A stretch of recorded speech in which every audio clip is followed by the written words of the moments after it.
पर फिर भी महाराज ने कृपा की है। ये बहुत साखियां का प्रमाणों का उदाहरणों का दिता बनता सी, पर अज दो दिहाड़े हैं, एक बंदी छोड़ दिवस ते एक बाबा दीप सिंह जी का शहीदी दिहाड़ा। अपन संखेप रूप दे उन्होंने भी दर्शन करके फिर अरदास विच हाजरियां भरनियां ने। धन धन गुरु हरगोबिंद साहिब महाराज सच्चे पातशाह, पंज प्याले पंज पीर, छठम पीर बैठा गुर भारी। भारी गुरु तो भाव उस शरीर के वजन की गल नहीं, भारी तो भाव तेज प्रताप वाले गुरु हरगोबिंद साहिब छेवें थान ते गुरु अर्जन देव महाराज जी की शहादत तो बाद तख्त के उत्ते विराजमान होए। ते जदों तख्त ते विराजमान होए, शस्त्र धारण कीते महाराज ने मीरी ते पीरी दे। तख्त सजाया सतगुरां ने अकाल दा। जदों तख्त सजाया ढाडियां ने वारां गाइयां। भाई अब्दुल्ले दे नत्थे ने सतगुरां कहा भी ऐसियां वारां गाओ भी सूरमे अंदर जोश भर जावे। वो ऐसियां वारां गाउंदे भी कायर तो कायर बंदा भी जंग दे मैदान विच लड़न मारन लई तैयार हो जाता। इवें फौज सूरमे तैयार हो गए, 5 जथे बन गए। 5 जथेदार महाराज ने थाप ते भाई जेठा पराणा भाई विधि चंद यादव इवें 5 ही जथे बन गए। 100 सूरबीर योधियां दे फौज महाराज की वधदी जा रही सी। तेज प्रताप वेख के दिल्ली वाले किथे जरदे ने अमृतसर का तेज प्रताप। ये शुरू तो नहीं जरिया इन्होंने सतगुरु महाराज के दरबार का प्रताप। ये खबर पहुंच गई जहांगीर दे कोल भी गुरु हरगोबिंद साहिब जो छेवें थां बैठे ने, तख्त सजाए ने, फौजां रखियां ने। फिर होर भी लोगों के झगड़ियां का नवेड़ा उत्थे नालों नाल करी जाते हैं। ते सरकारां नूं हुंदा भी लोग लड़न, जिन्ने आपस में उलझणगे साडे वल्लों ये ध्यान परां हटिया रहूगा। सरकारां दी हमेशा पॉलिसी हुंदी भी लोगों नूं आपस च उलझाई रखो तां कि साडे हल ना आउण। भी महाराज गुरु हरगोबिंद साहिब लोगों के झगड़े मुकाई जाते ने, आप बैठे तख्त दे उत्ते हुक्म सुना दिंदे आ, सारे मन लैंदे आ। इस तरह कोई लड़ाई झगड़ा आपस में होण नहीं दिंदे, जंग करन दी तैयारी करते हैं। कहिंदे आ भी असीं गुरु अर्जन देव जी की शहादत का बदला लवांगे। जहांगीर दे कोल मुर्तजा खां पंजाब का नवाब थापिया सी। ये लाहौर ते होर जिहड़े तवसबी मुसलमान लगदे सन गुरु घर दे नाल, उन्हां रिपोर्टां कीतियां। जहांगीर तां पहिलां ही गुरु घर दा दोखी दवैश द्रोह कमाउण वाला। उन्हें उस वेले हुक्म दे के महाराज साहब जी नूं गिरफ्तार करके लियाउण दे लई कहण ही लगा तां वजीर खान नूं पता लगा। वजीर खान गुरु घर दा सिख श्रद्धालु सी, 5वें पातशाह दे वेले तो ही लाहौर दे रहण वाला ते सरकार विच इहदी चलदी सी। ये कहण लगा भी असीं जाने आ महाराज नूं, कोई नहीं असीं लै आउने। चुंगा बेग ते वजीर खान आए, गुरु हरगोबिंद साहिब नूं बेनती कीती भी महाराज जहांगीर तुहाडे नाल मुलाकात करनी चाहुंदा, कोई बचन सुनने आ। पातशाह कहंदे बचनां दा ते पता ही है, जिवें गुरु अर्जन देव साहिब जी नूं लाहौर सद्दिया भी किड्डा को भगत है तुहाडा पातशाह, भी किन्ना को उन्हां को रब दे बचन सुने सन। पर चलो फिर भी असीं संगत नाल गुरमता करके दसांगे, असीं आपों हाँ भी नहीं कहिंदे ते ना भी नहीं कहिंदे।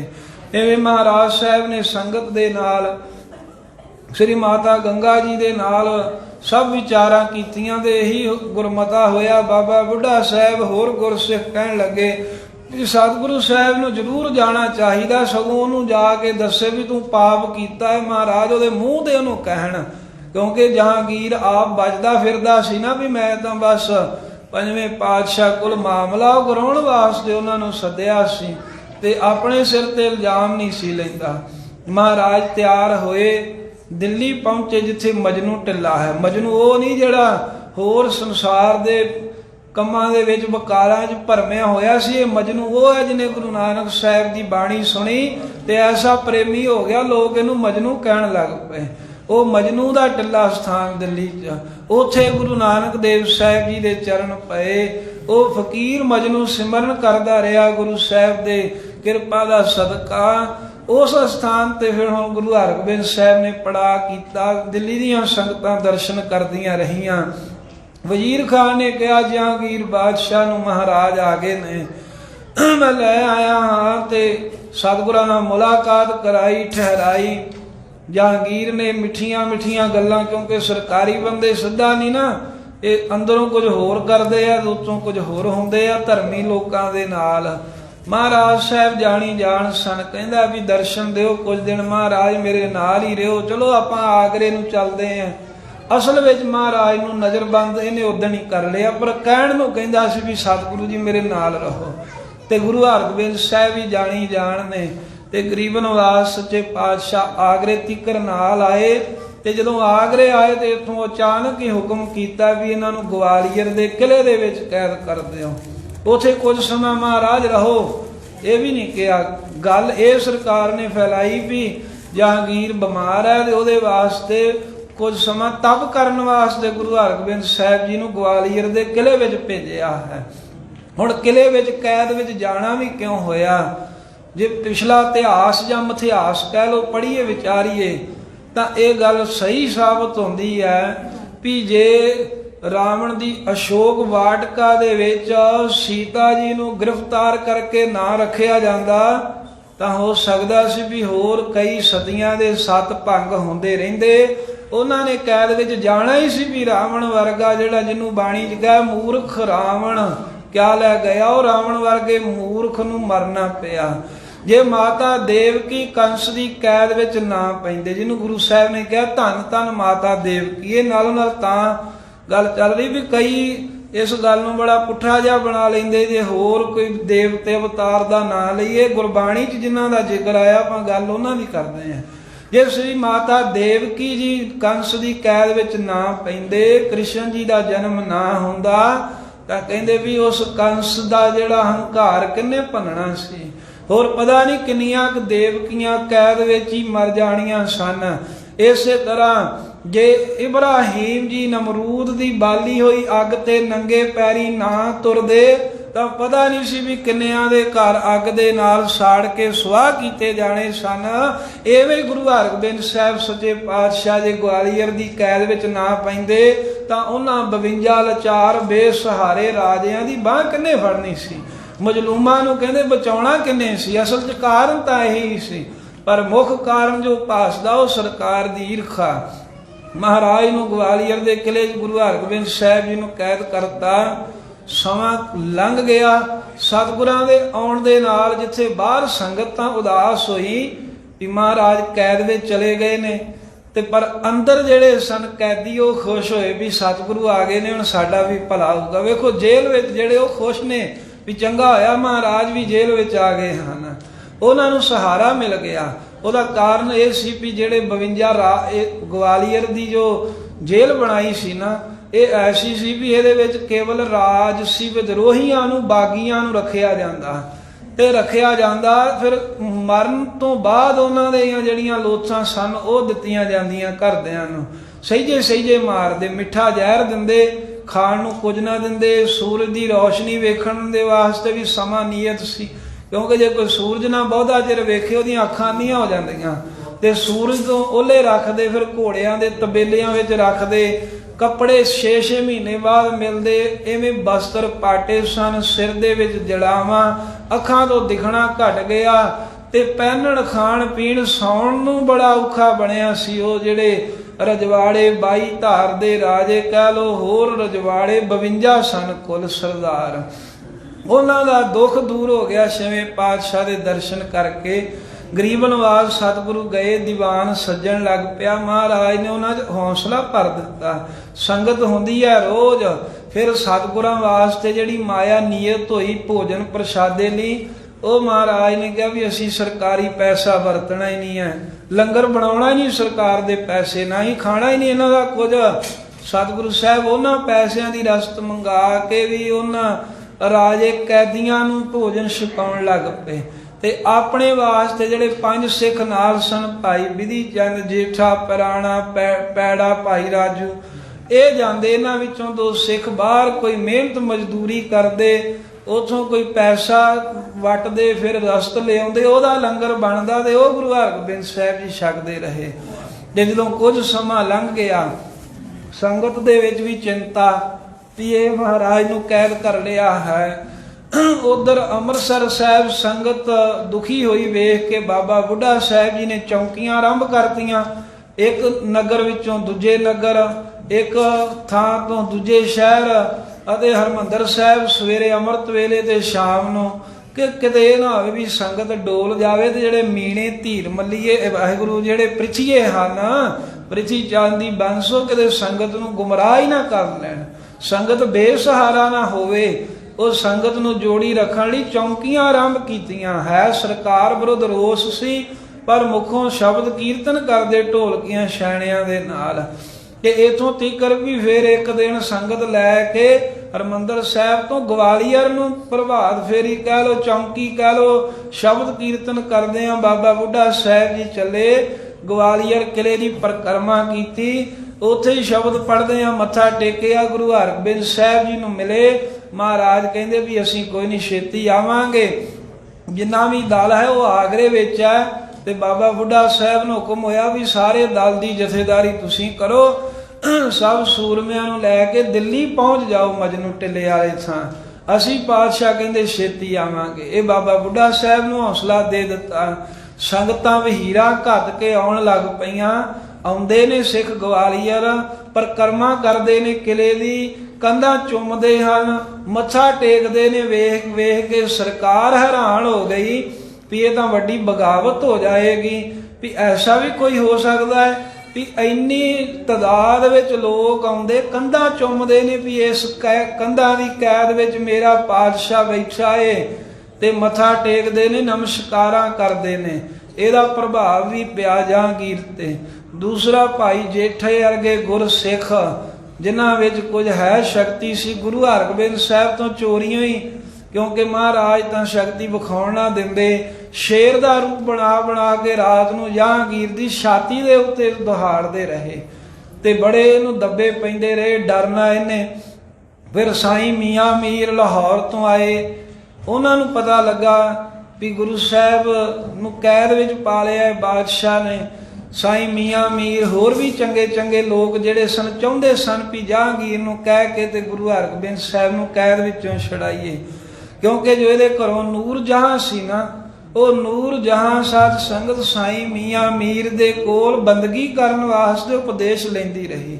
ਕਹਿ ਲਵੋ ਵੀ ਉਹਨੇ ਆਪਣਾ ਗੁਰੂ ਧਾਰਿਆ ਸੀ ਮੀਆਂ ਮੀਰ ਨੂੰ, ਤੇ ਸਾਈਂ ਮੀਆਂ ਮੀਰ ਜੀ ਦਾ ਪ੍ਰੇਮ ਗੁਰੂ ਘਰ ਦੇ ਨਾਲ ਬਹੁਤ, ਤੇ ਉਹਨਾਂ ਨੂੰ ਪਤਾ ਸੀ ਵੀ ਜਹਾਂਗੀਰ ਬਾਦਸ਼ਾਹ ਜਿਹੜਾ ਹੈ ਇਸ ਵੇਲੇ ਨੂਰ ਜਹਾਂ ਦੇ ਵਸ ਵਿੱਚ ਹੈ, ਇਹਦੇ ਕੋਲੋਂ ਅਸੀਂ ਇਹ ਕੰਮ ਪੁੰਨ ਦਾ ਕਰਾਈਏ, ਇਹ ਕਾਰਜ ਕਰਾਈਏ ਵੀ ਮਹਾਰਾਜ ਕੈਦ ਵਿੱਚ ਪਾਏ ਨੇ, ਇਹਦਾ ਭਲਾ ਨਹੀਂ ਹੋ ਸਕਦਾ। ਆਏ ਬਜਨ ਬਲਾਸ ਚੱਲੇ, ਗੱਲ ਇੱਥੋਂ ਤੁਰੀ। ਪਹਿਲਾਂ ਸਿੱਧਾ ਨਹੀਂ ਕੋਈ ਬਜਨ ਕੀਤਾ, ਜਹਾਂਗੀਰ ਪਹਿਲਾਂ ਡਰਿਆ ਸੀ। ਉਹਨੇ ਦੱਸਿਆ ਵੀ ਮੈਨੂੰ ਐਵੇਂ ਸ਼ੇਰ ਜਿਹੜੇ ਦੱਬੇ ਪਾਉਂਦੇ ਹਨ, ਤੇ ਅਸਲ ਗੱਲ ਜਿਹੜੀ ਉਹ ਕਹਿੰਦੇ ਸੀ ਵੀ ਗੁਰੂ ਹਰਗੋਬਿੰਦ ਸਾਹਿਬ ਨੂੰ ਤੂੰ ਕੈਦ ਰੱਖਿਆ, ਤੈਨੂੰ ਛੱਡਾਂਗੇ ਨਹੀਂ, ਉਹ ਥੋੜੀ ਲੁਕੋ ਗਿਆ। ਤੇ ਕਹਿਣ ਲੱਗਾ ਸਾਈਂ ਜੀ ਇਹ ਦੱਸੋ ਵੀ ਮੇਰੇ ਸਰੀਰ ਨੂੰ ਤੰਦਰੁਸਤੀ ਕਿਵੇਂ ਮਿਲ ਸਕਦੀ? ਕਹਿੰਦੇ ਬ੍ਰਹਮ ਗਿਆਨੀ ਦੇ ਦਰਸ਼ਨ ਕਰ। ਕਹਿੰਦਾ ਵੀ ਇਸ ਸਮੇਂ ਵਿੱਚ ਬ੍ਰਹਮ ਗਿਆਨੀ ਕੋਈ ਹੈ? ਮੀਆਂ ਮੀਰ ਜੀ ਕਹਿੰਦੇ ਬ੍ਰਹਮ ਗਿਆਨੀ ਹੈਗੇ ਸਨ। ਪਹਿਲਾਂ ਤਾਂ ਇਹ ਪੁੱਛਿਆ ਵੀ ਬ੍ਰਹਮ ਗਿਆਨੀ ਦੇ ਲੱਛਣ ਕੀ? ਕਹਿੰਦੇ ਜਿਹੜਾ ਰਾਗ ਦਵੈਸ਼ ਅਵਿਦਿਆ ਅਸਮਤਾ ਅਭਿਨਵੇਸ਼ ਆਦਿ ਕੇ ਦੋਸ਼ਾਂ ਤੋਂ ਰਹਿਤ ਹੋਵੇ ਉਹ ਬ੍ਰਹਮ ਗਿਆਨੀ ਹੈ। ਫਿਰ ਜਹਾਂਗੀਰ ਕਹਿਣ ਲੱਗਾ ਇਹੋ ਜਿਹਾ ਕੋਈ ਹੈ? ਕਹਿੰਦੇ ਹੈਗੇ ਤੇ ਸਨ ਗੁਰੂ ਅਰਜਨ ਦੇਵ ਮਹਾਰਾਜ, ਪਰ ਤੂੰ ਜ਼ੁਲਮ ਕਰਕੇ ਉਹਨਾਂ ਨੂੰ ਮਾਰਨ ਦਾ ਕੰਮ ਕੀਤਾ, ਉਹਨਾਂ ਨੂੰ ਸ਼ਹੀਦ ਕਰਤਾ। ਕਹਿੰਦਾ ਪਹਿਲਾਂ ਕਿਉਂ ਨਹੀਂ ਦੱਸਿਆ ਜੇ ਉਹ ਬ੍ਰਹਮ ਗਿਆਨੀ ਸਨ? ਮੀਆਂ ਮੀਰ ਕਹਿਣ ਲੱਗੇ ਤੂੰ ਸੁਣਦਾ ਕਿਹਦੀ ਸੀ? ਹੰਕਾਰ ਵਿੱਚ ਆਇਆ। ਜਹਾਂਗੀਰ ਦੇ ਨੀਵੀਂ ਪੈ ਗਈ। ਕਹਿਣ ਲੱਗਾ ਹੁਣ? ਕਹਿੰਦੇ ਹੁਣ ਵੀ ਹੈਗੇ ਨੇ। ਉਹਨਾਂ ਦੇ ਪੁੱਤਰ ਗੁਰੂ ਹਰਗੋਬਿੰਦ ਸਾਹਿਬ ਇਹ ਵੀ ਬ੍ਰਹਮ ਗਿਆਨੀ ਨੇ। ਨਾਲ ਇਹ ਵੀ ਗੱਲ ਦੱਸੀ ਵੀ ਜਦੋਂ 8 ਦਿਨਾਂ ਬਾਅਦ ਸਾਨੂੰ ਫਕੀਰਾਂ ਨੂੰ ਉਸ ਖੁਦਾ ਦਾ ਜਲਵਾ ਪ੍ਰਾਪਤ ਹੁੰਦਾ ਏ, ਉਹਦੀ ਦਰਗਾਹ ਵਿੱਚ ਜਾਣ ਵਾਸਤੇ ਸਾਨੂੰ ਸਮਾਂ ਮਿਲਦਾ। ਜਿਹੜੇ ਉਹ ਸਮਾਂ ਦੇਣ ਵਾਲੇ ਨੇ ਉਹ ਗੁਰੂ ਹਰਗੋਬਿੰਦ ਸਾਹਿਬ ਜੀ ਉੱਥੇ ਬੈਠੇ ਹੁੰਦੇ, ਸਾਨੂੰ ਫਕੀਰਾਂ ਨੂੰ ਵਾਰੀ ਵਾਰੀ ਇਹ ਦਰਬਾਰ ਵਿੱਚ ਲੈ ਕੇ ਜਾਂਦੇ ਹਨ। ਸੋ ਇਸ ਕਰਕੇ ਇਹ ਬ੍ਰਹਮ ਗਿਆਨੀ ਨੇ, ਬ੍ਰਹਮ ਦੇ ਜਾਣਨ ਵਾਲੇ ਨੇ। ਗੱਲ ਕੀ ਰੱਬ ਦਾ ਹੀ ਰੂਪ ਹਨ ਕਿ ਇਹਨਾਂ ਨੂੰ ਕੈਦ ਵਿੱਚ ਕੀਤਾ ਹੋਇਆ। ਦੱਸ ਤੈਨੂੰ ਭਲਾ ਕਿਵੇਂ ਹੋਵੇ, ਤੈਨੂੰ ਤੰਦਰੁਸਤੀ ਕਿਵੇਂ ਮਿਲੇ?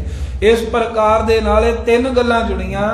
ਇੱਕ ਸੰਗਤਾਂ ਕਿਲੇ ਦੇ ਆਲੇ ਦੁਆਲੇ ਪਰਿਕਰਮਾ ਕਰਦੀਆਂ, ਉਹਦਾ ਦਬਾਅ ਪਿਆ ਜਹਾਂਗੀਰ ਤੇ ਵੀ ਇਹ ਤਾਂ ਬਗਾਵਤ ਨਾ ਹੋ ਜੇ।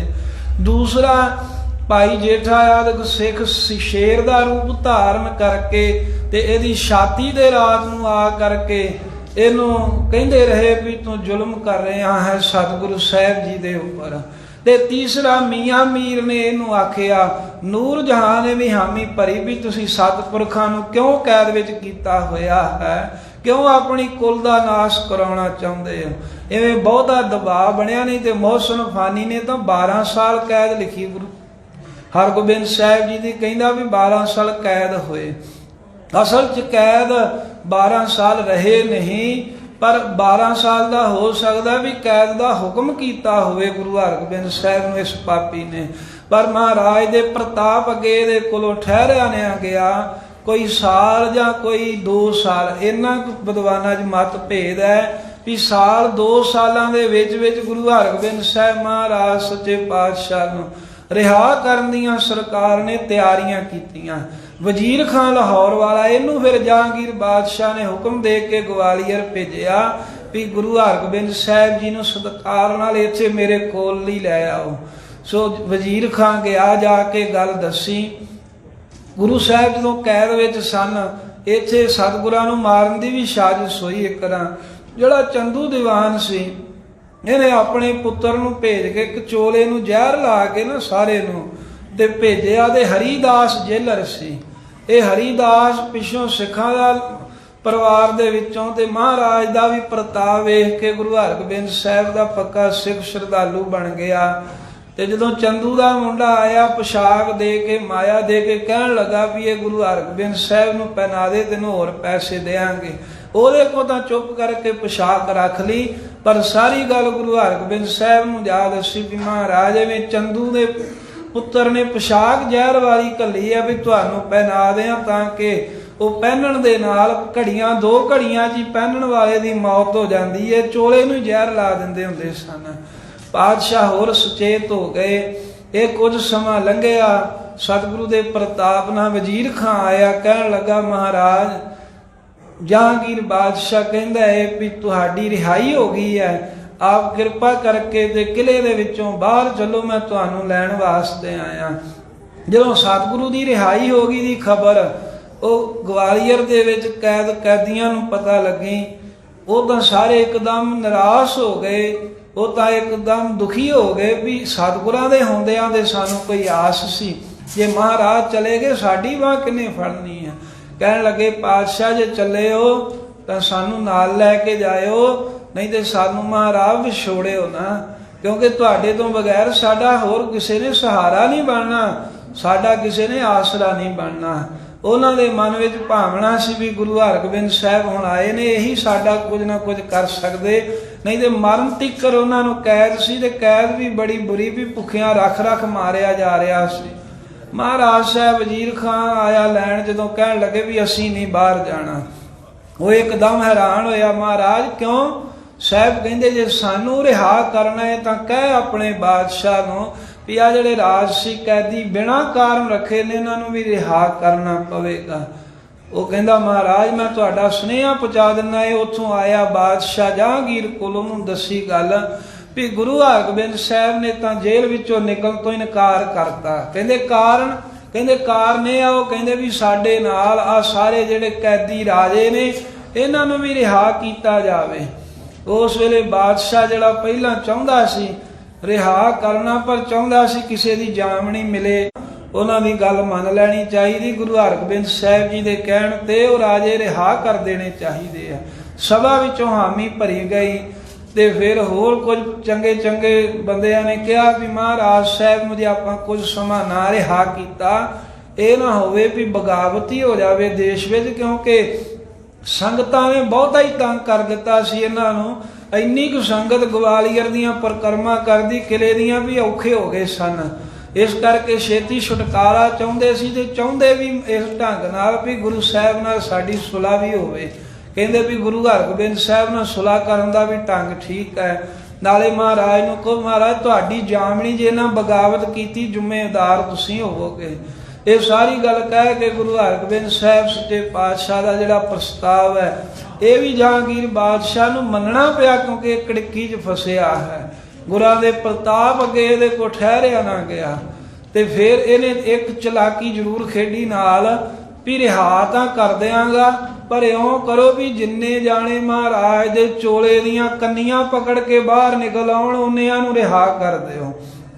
इहने सोचिया भी दोवें काम होणगे, भी एक तां कुछ चोले दियां कलियां किन्नियां होणगियां 12 ਜਾਂ 15 16 भी इन्ने क बाहर आ जाणगे, नाले महाराज दे नाल सुलह हो जू। गुरु हरगोबिंद साहिब सच्चे पातशाह नूं हुक्म सुना दिता भी महाराज इवें जहांगीर कहंदा है भी बिल्कुल असीं गुरु हरगोबिंद साहिब जी की गल मनदे हैं, पर उन्ने क जाने रिहा होणगे जिन्ने तुहाडे चोले दियां कन्नियां फड़ के आउण।